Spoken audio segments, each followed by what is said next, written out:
নমস্কার বন্ধুরা, মন কিচেনে আপনাদের সবাইকে স্বাগত। আশা করি আপনারা সবাই খুব ভালো আছেন। আজকে আপনাদের সাথে দারুণ একটা নিরামিষ রেসিপি শেয়ার করব। আর যে কোনো নিরামিষ দিনে অনায়াসে কিন্তু এই রেসিপিটা আপনারা তৈরি করে নিতে পারেন। আজকে আপনাদের সাথে শেয়ার করব নিরামিষ ছানার কোপ্তা। এই নিরামিষ ছানার কোপ্তা তৈরি করার জন্য এখানে 300 গ্রাম পনির নিয়ে নিয়েছি।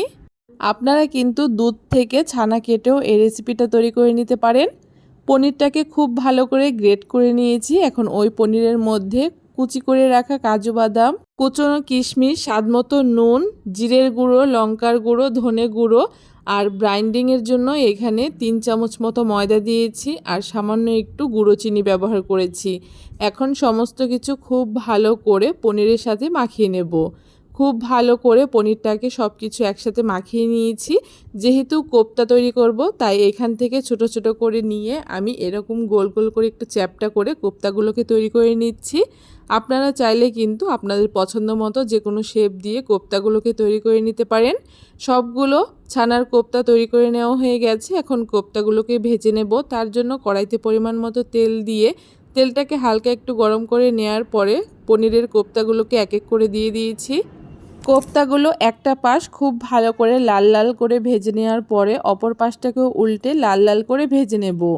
কালারটা যখন ঠিক এইরকম ব্রাউন কালার হয়ে আসবে তখন খুব ভালো করে তেল ঝরিয়ে এক এক করে সবগুলো কোপ্তাকে তুলে নিচ্ছি। এখন ওই তেলের মধ্যেই গোটা গরম মশলা ফোড়নে দিয়ে দিয়েছি। আর এখানে একটা মশলার পেস্ট তৈরি করেছি। তার জন্য কয়েকটা গোটা কাজু বাদাম, চাল মগজ, কিছুটা তিল আর স্বাদমতো লঙ্কা আর এইখানে কিছুটা আদা দিয়ে আর সামান্য একটু জল দিয়ে খুব ভালো করে একটা পেস্ট তৈরি করে নিয়েছি।